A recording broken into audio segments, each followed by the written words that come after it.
Kaya ipinakuha ni Pilato si Jesus at ipinahagupit. Gumawa ang mga sundalo ng koronang tinik at ipinutong kay Jesus. At sinuotan nila siya ng kulay ubeng kapa. At isa-isa silang lumapit sa kanya at nagsabi, "Mabuhay ang hari ng mga Hudyo!" At pinagsasampal siya. Muling lumabas si Pilato at sinabi sa mga tao, "Makinig kayo, ihaharap ko siya muli sa inyo. Gusto kong malaman niyo na wala akong nakitang kasalanan sa kanya."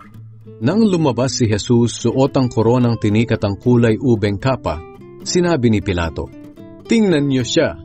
Nang makita si Jesus ng mga namamahalang pari at ng mga gwardya, sumigaw sila, "Ipako siya sa krus! Ipako siya sa krus!" Pero sumagot si Pilato, "Kayo ang kumuha sa kanya at magpako sa krus. Dahil kung sa akin lang ay wala akong makitang kasalanan sa kanya." Pero nagpumilit ang mga Hudyo, "May kautusan kami, at ayon dito, dapat siyang mamatay dahil sinasabi niyang anak siya ng Diyos." Nang marinig ito ni Pilato, lalo pa siyang natakot.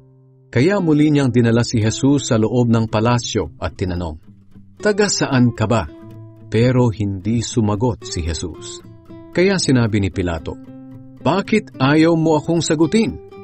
Hindi mo ba alam na may kapangyarihan akong palayain ka o ipapako sa krus?" Sumagot si Jesus, "Wala kang maaaring gawin sa akin kung hindi ka binigyan ng Diyos ng kapangyarihan. Kaya mas malaki ang kasalanan ng taong nagdala sa akin dito sa iyo." Nang marinig ito ni Pilato, muli niyang sinikap na mapalaya si Jesus. Pero nagsigawan ang mga Hudyo, "Kapag pinalaya mo ang taong iyan, hindi ka kaibigan ng emperador, sapagkat ang sino mang nagsasabing hari siya ay kaaway ng emperador." Nang marinig ito ni Pilato, inilabas niya si Jesus sa palasyo.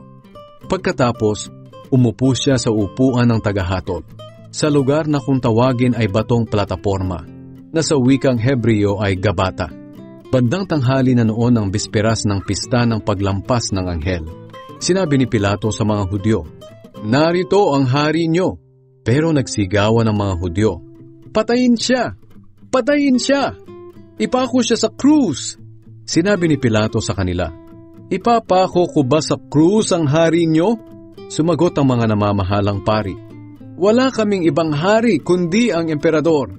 Kaya ibinigay ni Pilato sa kanila si Jesus upang ipako sa krus.